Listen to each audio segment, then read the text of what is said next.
Bonjour, on va aujourd'hui parler du salut dans les arts martiaux, mais le salut qui est fait de façon spécifique aux arts martiaux japonais, c'est-à-dire avec une inclinaison du buste, de la tête. Mais avant ça, n'oubliez pas les trois choses: s'abonner, aimer, partager. Donc abonnez-vous à cette chaîne pour rien manquer de ce que je vais publier à l'avenir. Ensuite, partagez cette vidéo si elle vous a plu, si vous pensez qu'elle pourra plaire aux gens que vous connaissez. Et puis aimer, vous mettez là le pouce en l'air. Avant c'était le pouce bleu, maintenant c'est le pouce en l'air pour montrer à YouTube bien que cette vidéo n'était pas si nulle. Et puis comme ça me permet d'être mieux référencé. Allez, c'est parti, on va parler de salut avec inclinaison. Ça s'appelle Ojigi.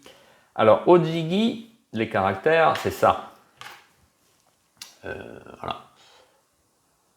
Alors bien sûr, on ajoute O avant, puisque comme souvent au Japon, quand quelque chose est important, on lui met comme ça O, donc on peut dire c'est un préfixe qui indique que c'est important, qu'il y a du respect, limite de la déférence. Le sens des caractères ne correspond pas en fait aux mots, puisqu'en fait c'est un processus qui s'est comme ça déroulé. Puisque normalement, Ojigi, c'était ce qu'il fallait faire de bien, de correct, quand il y avait un rite.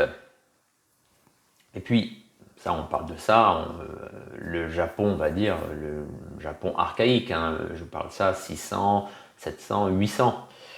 Et puis, au fur et à mesure du temps, des siècles, ça a pris un autre sens.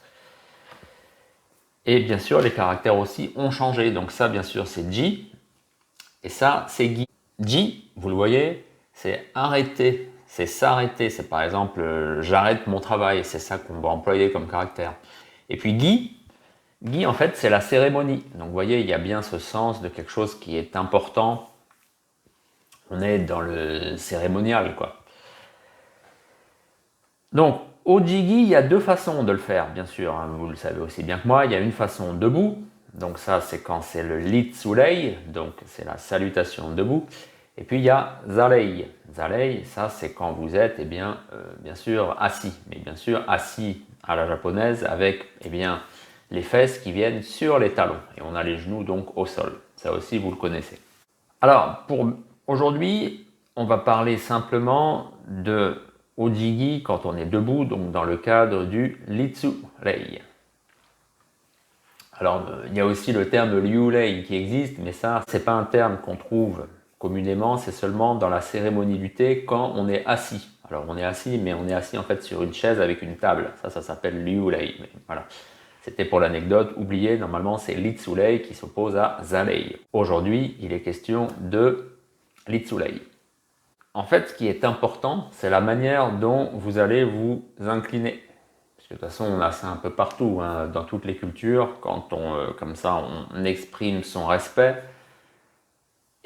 on s'incline. Avant, il y avait la génuflexion. Bon, il y en a toujours. Quand vous allez à l'église,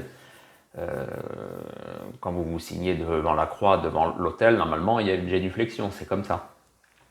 Au Japon, on reste debout et on donc incline le buste selon différents angles, selon le degré de respect que l'on tient à exprimer.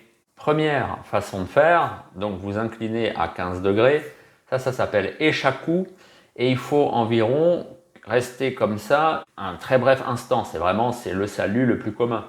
Ça, ne le faites pas, bien sûr, quand vous êtes dans un dojo, avec le maître, avec un aîné. Ça va être très impoli.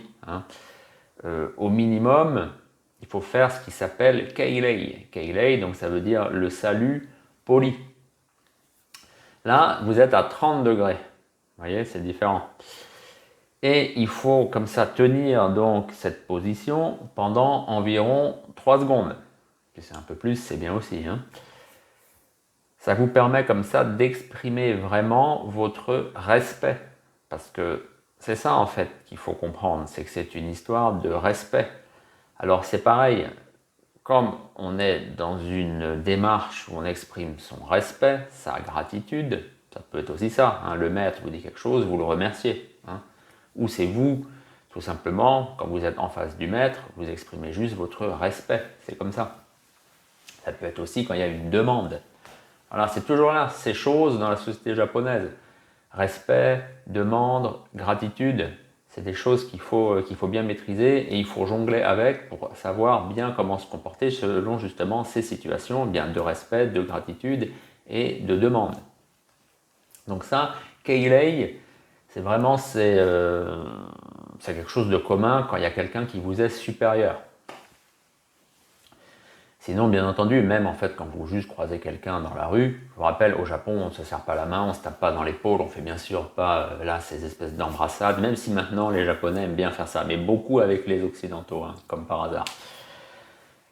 Donc, quand vous voyez juste quelqu'un, moi par exemple, quand je croisais des gens dans la rue qui étaient de mon âge, de ma génération, des gens avec qui, entre guillemets, j'avais une relation familière, vous n'êtes même pas obligé de courber le buste, juste un petit signe de la tête, quoi, comme on fait aussi en fait en France, hein, c'est aussi simple que ça. Mais dès qu'on rentre comme ça dans le formel, donc on a d'abord 15 degrés, ça donc c'est les personnes qu'on connaît, mais il y a quand même une certaine, on va dire, distance. Ensuite, on est à 30 degrés, donc ça c'est Keilei, avant c'était Eshaku, donc Keilei 30 degrés. Et puis ensuite, il y a le Sai Keilei. Alors Sai Keilei, ça c'est vraiment quand il y a quelque chose de très important. Donc ça c'est 45 degrés et vous restez comme ça 5 secondes.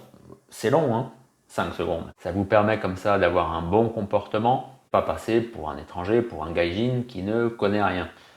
Alors oubliez hein, vraiment quand vous, comment dire, on voit des fois dans les films, les choses comme ça, il y a l'inclinaison à plus de 90 degrés. Hein. Ça c'est énorme, ça peut être même limite mal pris que vous en faites de trop, que c'est pas en fait si sincère que ça.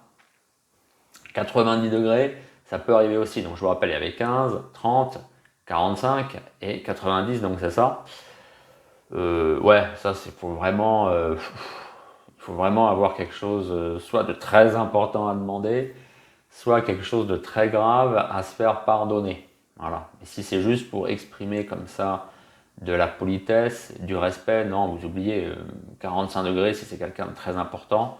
Puis même communément, c'est 30. Voilà.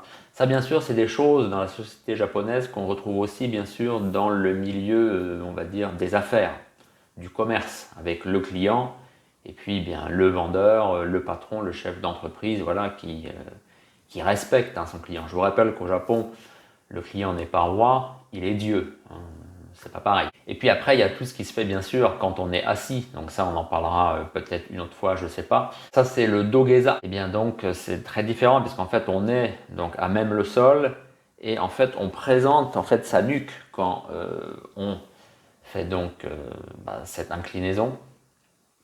Et entre guillemets, eh ben, on dit qu'on accepte d'être décapité, hein, puisque c'est ça. Parce que tout ça, ça vient du monde des guerriers. Je vous disais, à l'origine, c'était le Japon classique, mais ça a été comme ça formalisé quand le monde des guerriers a pris de l'importance au Japon à partir, en gros, du XIIe, XIIIe siècle, quand comme ça, cet ordre des guerriers est apparu. Et puis, après, avec l'époque d'Edo, ça a été encore l'époque d'Edo à partir donc de 1600, où là, le Japon a été pacifié. Comme ça, les choses sont aussi... ces différents degrés d'inclinaison, tout ça, ça a été bien normalisé avec des écoles martiales en particulier. Aussi, bien sûr, ça a été mis dans la cérémonie du thé, puisque de toute façon, tout ça est lié en fait. Hein. Bien sûr, cérémonie du thé, monde martial, c'était les mêmes gens, donc c'était le monde des guerriers. Hein, je vous rappelle, ce qu'on appelle les fameux samouraïs. Ce n'était pas les samouraïs en soi, c'était ce qu'on appelle plutôt les bushi. Voilà, donc retenez, quand on est dans la salutation debout, Litsulei, il y a trois choses. Il y a Eshaku, il y a Keilei et il y a Sai Keilei. Voilà, donc Eshaku, on peut dire, c'est la salutation ordinaire. Keilei, c'est quand vous êtes eh bien, dans la politesse. Et la Sai Keilei, on pourrait appeler ça la politesse ultime, ou la très grande politesse plutôt. Voilà, j'espère que tout ça vous a intéressé. N'oubliez pas, retrouvez-moi sur Instagram, retrouvez-moi sur Patreon, retrouvez-moi sur Facebook pour avoir toujours plus d'informations sur le Japon, sur les arts martiaux qui vous intéressent au Japon, sur les pratiques martiales à Okinawa, sur la culture d'Okinawa. Tout ça, vous me retrouvez sur mes différents réseaux. Allez, merci de m'avoir suivi jusque-là et je vous dis à bientôt.